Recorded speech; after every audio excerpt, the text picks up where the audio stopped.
Welcome to another Windows 10 tutorial video. In this video, I'm going to show you how to adjust or change how bright your screen is in Windows 10. So let's dive right in.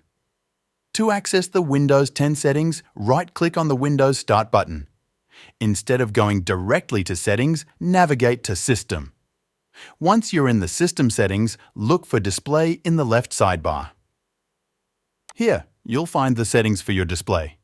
If you have multiple displays, make sure to select the built-in display. You'll see the option to change brightness for built-in display. Adjust it to your preference. Additionally, take a look at nightlight here. If it's turned on, it might dim your display as it's designed for nighttime use. Turn it off and see if it improves your brightness. And there you have it.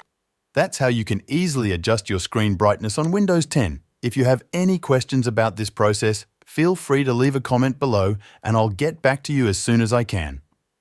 If you'd like to explore more Windows 10 tips and tutorials, check the links in the description.